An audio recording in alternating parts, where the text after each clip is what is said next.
Perante esta paisagem, não são necessárias muitas palavras para explicar, para justificar o boom turístico que a cidade do Porto tem registado nos últimos anos. É verdade que alguns fatores mais recentes têm também contribuído para isso. Desde logo, o desenvolvimento dos voos low cost, associados a um aeroporto moderno, qualificado, que tem vindo a reunir prémios internacionais, o aeroporto Francisco Sá Carneiro. Fundamental foi também o metro de superfície, que tornou as acessibilidades na área metropolitana do Porto muito mais facilitadas. Mas o desenvolvimento da indústria do turismo nestas últimas décadas, tornando num fenómeno transversal, popular, democrático, é também um fator importante. Mas tudo isso só é possível no Porto por algo que já existia cá antes: o seu fabuloso património.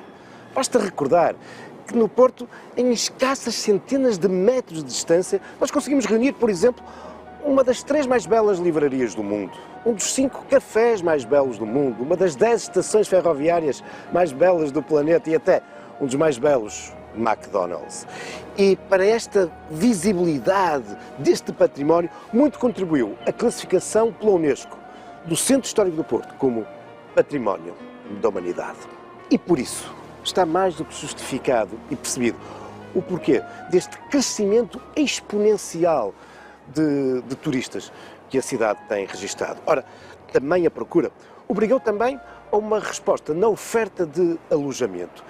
E também isso tem contribuído para a beleza da cidade, uma vez que muitos edifícios, alguns deles de interesse histórico, artístico e arquitetónico, e que se encontravam abandonados, degradados, até em ruínas, têm vindo a ser reabilitados. Foi o que aconteceu, por exemplo, com o lugar onde nos encontramos. Estamos nos Arco Apartamentos.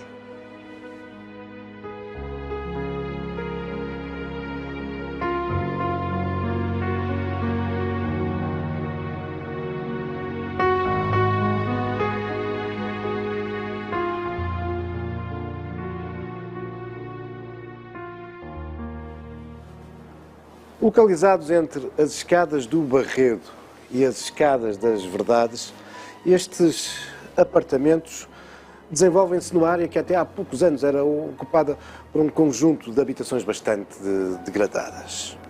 São 4 apartamentos e o nome de Arco tem a ver com esta estrutura que há séculos domina este local. Mas os apartamentos têm nomes e cada um deles corresponde a uma das entradas da antiga muralha da cidade. Não a muralha fernandina, construída no século XIV, ampla, mas a muralha mais antiga, herdeira em parte do velho amuralhamento, quando o Porto era um castro na Idade do Ferro, ou uma muralha também designada por vezes como a muralha suévica ou a muralha românica, porque no século XII tinha sido reconstruída no tempo de Dona Teresa e de Afonso Henriques. E eram 4 portas. A porta das mentiras, que se localizava a não muitos metros de distância deste lugar, ao cimo aqui das escadarias das Verdades, onde encontramos a capela Nossa Senhora das Verdades. Este curioso topónimo, Mentiras, Verdades, já vos irei falar sobre isso. Outro apartamento, outra porta, é de Nossa Senhora da Vandoma. Era a porta mais importante da cidade, próxima da Catedral, onde hoje temos a Rampa da Vandoma e onde se situava essa porta, que tinha a protegê-la a imagem daquela que é hoje a padroeira da cidade e que sempre esteve no brasão, nas armas do Porto, a Nossa Senhora da Vandoma. Outra porta, outro apartamento, é o de São Sebastião. Era uma porta à qual se acedia pelo lado fora da cidade, através da Rua Escura. E depois dava acesso àquela que é hoje a Rua de São Sebastião, mas que na Idade Média era a Rua das Sapatarias, porque aí se concentravam em grande número esses artífices, esses artesãos tão importantes que eram os sapateiros. Era também nessa Rua de São Sebastião, junto da Porta de São Sebastião, que se erguia, e se ergue até hoje, a Torre dos 24, o edifício da Câmara Municipal da época medieval. E depois temos também a Porta de Santana. Localiza-se na rua que tem o mesmo nome e é a única das portas de que ainda resta um ligeiro vestígio, o arranque de um arco que Almeida Garrett imortalizou no seu famoso romance O Arco de Santana. Era uma porta importantíssima, porque era aquela que ficava mais próxima da zona ribeirinha, do bulício comercial, mercantil. E por isso não admira que até os finais do século XIV, até que foi criada a judiaria, os comerciantes judeus se concentravam em grande número junto dessa porta. E por isso são estas as 4 portas, e são esses os 4 apartamentos que aqui podemos contemplar. Mas, de facto, tudo isto é dominado por este fabuloso arco, que durante muito tempo as pessoas achavam que era o arco da Porta das Mentiras. Mas não, esse, como já vos disse, ficava aqui um pouco mais acima. Este arco corresponde a uma estrutura interessantíssima, que terá sido construída nos finais do século XVI, quando é também edificado o Colégio dos Jesuítas, que nós hoje conhecemos como a Igreja dos Grilos. Ora, o colégio e o convento precisava de água e havia um fabuloso manancial de água nas fontainhas. Ora, nos finais do século XVI e início do século XVII é então construído um aqueduto que traz a água desde as fontainhas até aqui ao colégio. E este arco fazia parte desse aqueduto. Este arco e um outro contíguo, que há muito também é observável. Mas, durante as intervenções para a regeneração destes edifícios, dando origem a este conjunto de apartamentos, surgiu um outro arco. Ele estava tapado pelo reboco. Um arco que veio assim contribuir para a importância patrimonial deste conjunto. Mais um arco desse fabuloso aqueduto.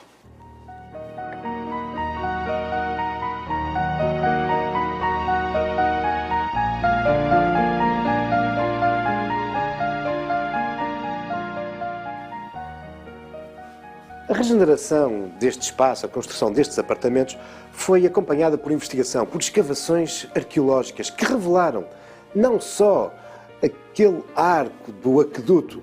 Temos documentos que atestam que esteve em funcionamento pelo menos até ao início do século XX, mas revelaram também outros importantes vestígios do passado. Caso, por exemplo, talhado diretamente no afloramento granítico, nas rochas desta escarpa que descia desde a Sé até ao Rio Douro, uns degraus. Uns degraus que deixaram de ter serventia quando, provavelmente no século XVIII, foram construídas estas antigas casas que aqui foram erguidas. E estas escadas, estes degraus, dirigiam-se exatamente para a Porta das Verdades, ou a Porta das Mentiras, como a tradição indica que elas de início se chamavam. E a tradição poderá não estar muito longe da verdade, porque se pensarmos que essa velha muralha, no fundo era um castelo, é muito habitual nos castelos medievais existir a Porta da Traição ou a Porta das Mentiras, regra geral voltada para o sítio de mais difícil acesso e que poderia permitir, se necessário, uma fuga precipitada. Ora, estes altos degraus, nesta escarpa, é de facto um acesso difícil. E era uma porta que poderia ser das mentiras. Uma porta que depois, como vos disse, iria ser rebatizada como a Porta das Verdades. Bom, este é um bom exemplo de como estas intervenções têm trazido património ao património. E não precisamos recuar a épocas medievais. Temos casos de regeneração urbana e sua adaptação a unidades hoteleiras, também em edifícios do século XX. Vamos ver um caso em plena Avenida dos Aliados.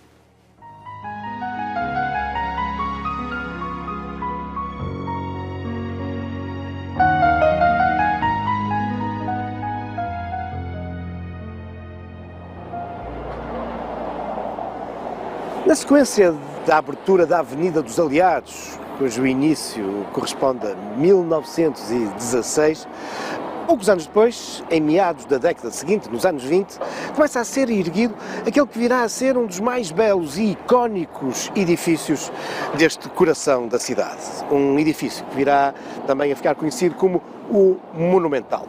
Já lá vamos. O projeto é do arquiteto Michelangelo Soà.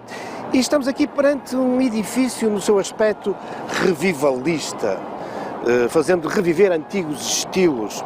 E corresponde por isso também a uma exigência da Câmara Municipal. A Câmara do Porto queria que esta avenida fosse dominada por edifícios monumentais, clássicos, e daí este, este projeto corresponder a essas necessidades. Aliás, vejam, são evidentes, por exemplo, as influências neoclássicas na base, ou então alguns apontamentos inspirados na época barroca, bem lá no topo. Mas é um edifício também eclético, isto é, misturando diferentes estilos, não só esses revivalistas, esses imitando antigos estilos do passado, mas também é muito notório no exterior e na época também no interior, aquela que era a arte decorativa, plástica, também arquitetónica que então dominava, a Art Deco. Bom, mas o edifício passará a ser conhecido como edifício monumental por causa do café que aqui se vai instalar logo no início da década de 30. O café monumental. É um café requintado, luxuoso e o seu nome corresponde, de facto, à imagem que ele passava. Um café que traz também, na época, uma série de novidades. Uma delas era ter uma ampla esplanada que ocupava o passeio na Avenida dos Aliados, com cadeiras com palhinhas. Um café que, no entanto, não sobreviveu muitos anos, mas a memória desse requintado café perdurou durante décadas, chegou até hoje. E depois de alguns anos de abandono, o edifício foi reabilitado. É hoje uma das mais luxuosas unidades hoteleiras da cidade, Le Monumental Palace Hotel, que, repescando a velha ideia do café, voltou a instalar no piso térreo esse café, mantendo-o de portas abertas para a cidade, não exclusivamente para os seus clientes. Vamos até ao novo Café Monumental.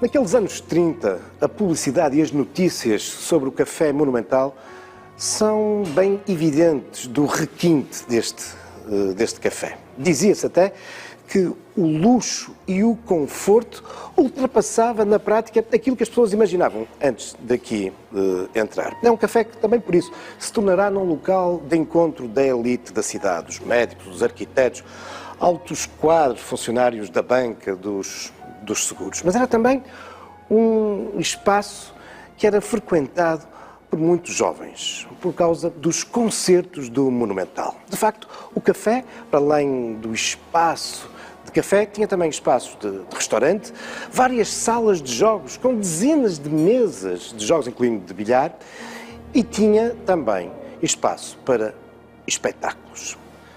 Ora, entre os espetáculos salientavam-se os musicais, até porque o Monumental possuía duas orquestras privativas permanentes, uma mais ligada à música clássica e outra, nesses anos loucos, 20 e ainda 30, também uma orquestra de jazz. E esta é uma tradição que o Le Monumental Palace pretende manter viva.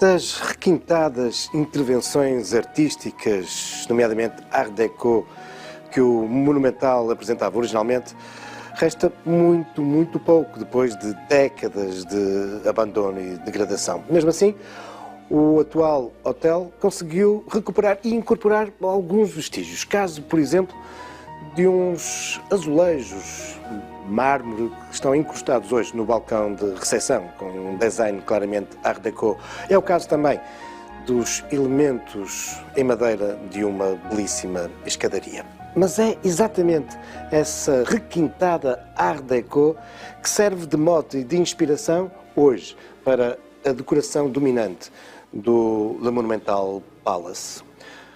Muito do mobiliário, dos motivos decorativos, são de facto Art Deco, não são originais, tratam-se de réplicas, mas mesmo assim, em alguns casos, como por exemplo aqui na biblioteca, podemos observar e deleitar-nos com umas peças Art Deco originais. É o caso, por exemplo, deste belíssimo relógio.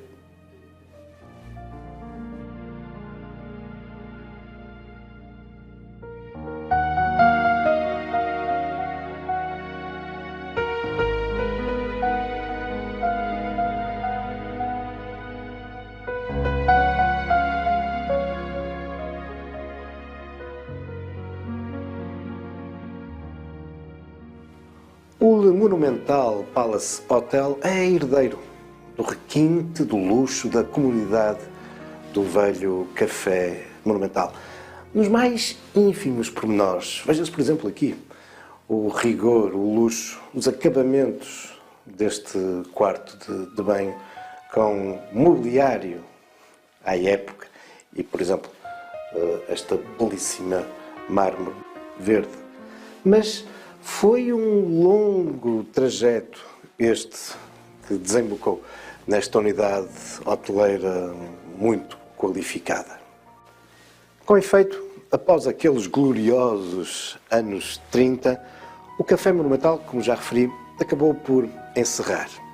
Mas durante as décadas seguintes a cidade iria manter como que uma nostalgia em relação a esse café que se tinha tornado num elemento icónico do Porto. O espaço do edifício é então ocupado por uma pensão que vai herdar o nome do café, a Pensão Monumental. Mas o declínio vai se acentuar durante as décadas seguintes. O antigo espaço do café virá a ser ocupado por estabelecimentos comerciais, nomeadamente stands de automóveis, mais tarde ainda ligados ao movimento da vida noturna e até como pontuais sedes políticas em épocas de campanha eleitoral. A degradação foi tomando conta do imóvel. E a cidade como que vivia num confronto entre essa nostalgia e o orgulho de um emblemático e belíssimo edifício, ao mesmo tempo como que envergonhado pela forma como ele se ia degradando. Prova disso é que em 2010, quando o Papa Bento XVI visita a cidade, o edifício foi tapado para que aqui no coração da cidade ele não desfeiasse todo o ambiente da visita do Papa. Felizmente, estamos aqui perante mais um caso bem exemplar de como todo este desenvolvimento da indústria turística, de como esta procura do turismo pela cidade do Porto contribuiu de um modo decisivo para a reabilitação, para a regeneração de um imóvel histórico e muito, muito qualificado. Mas há mais.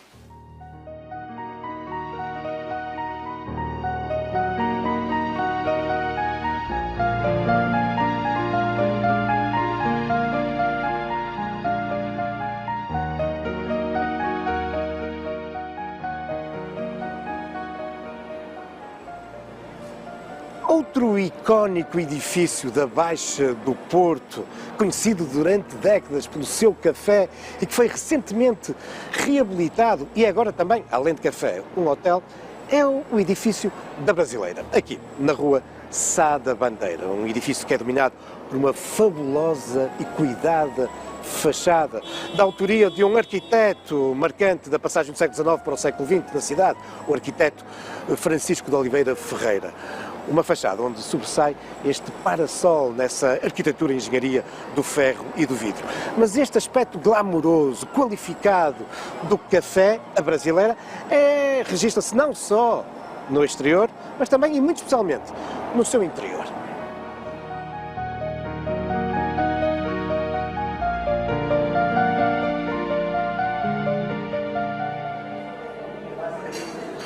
A Brasileira é indissociável do nome do seu fundador, Adriano Teles. Alguém que tem as suas origens modestas em Portugal e que cedo emigrou na segunda metade do século XIX para o Brasil, onde vai constituir uma fortuna assinalável, envolvendo-se nos negócios do café, de quem se torna um profundo conhecedor. Só que, entretanto, a doença e a morte da esposa levam-no a regressar a Portugal, onde continuará, no entanto, envolvido nos negócios de café, continuará a produzir e a comercializar o café brasileiro, fundando, por isso, a Brasileira, com estabelecimentos em Lisboa, nomeadamente no Rossio e no Chiado, mas também em Braga, em Aveiro, em Coimbra e, claro, aqui no Porto, inaugurando este café em 1903, muito qualificado. Como de resto, a regeneração do edifício acabou por preservar, ou, em alguns aspectos também, por reconstituir, com mármore, os cristais, os espelhos, os fabulosos estuques pintados no teto. E um aspecto também na época verdadeiramente inovador eram as grandes montras, as vitrines que se voltavam para a rua, que tinham a particularidade de, no verão, desaparecerem. Ainda hoje, a intervenção de restauro preservou os mecanismos que no piso subterrâneo permitiam que essas extensas janelas desaparecessem.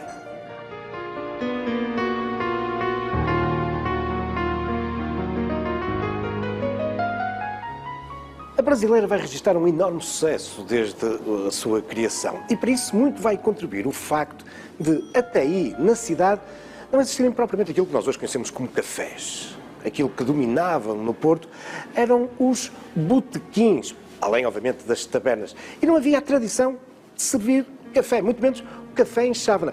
A verdade é que, graças à Brasileira, se começa então a instituir este hábito dos portugueses que irá perdurar durante todo o século XX e até aos nossos dias. E o sucesso da Brasileira vai-se também medir no facto das suas instalações se irem adaptando aos hábitos e às modas artísticas de cada época. Por exemplo, no atual espaço de restaurante foi recriado o ambiente Art Deco que durante décadas dominava este espaço.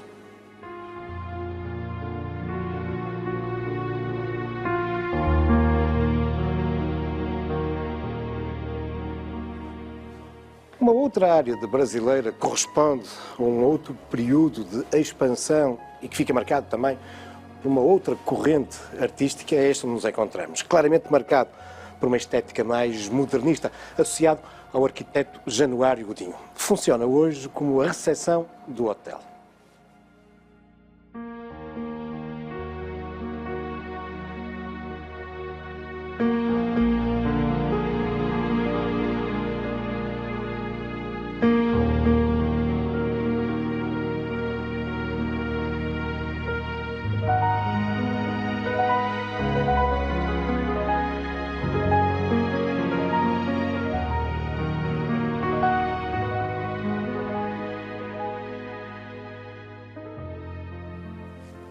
O Hotel da Brasileira é temático. Em cada um dos seus 6 pisos é apresentada uma das especiarias, dos produtos com os quais os portugueses contactaram na sua expansão marítima. E claro, tratando-se da Brasileira, desde logo o café, mas também o chá, o cacau, a pimenta, a canela e o anis.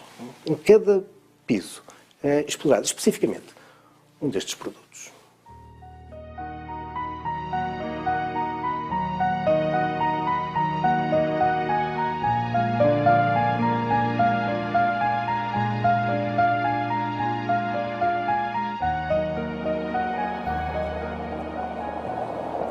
Um outro hotel temático a ocupar um histórico imóvel da cidade do Porto é este. Aliás, em rigor, vai ser este.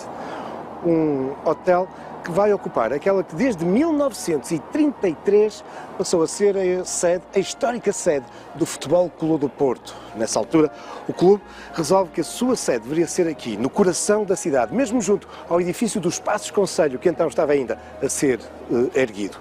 Este imóvel irá, com efeito até 1982, ser a sede do Futebol Clube do Porto. O clube continuará a utilizar este edifício, a sede muda para as Antas, mas aqui vai se instalar depois a secção de bilhar. Em 2014, quando, por sua vez, esta passa também para o Dragão. Desde então, o edifício tem estado devoluto, mas vai agora arrancar a sua transformação num hotel temático, evidentemente, e qual o tema não poderia ser outro, senão a identidade, a memória, a história do Futebol Clube do Porto. Mas isso são já outros factos, também algumas lendas, futuros caminhos da história.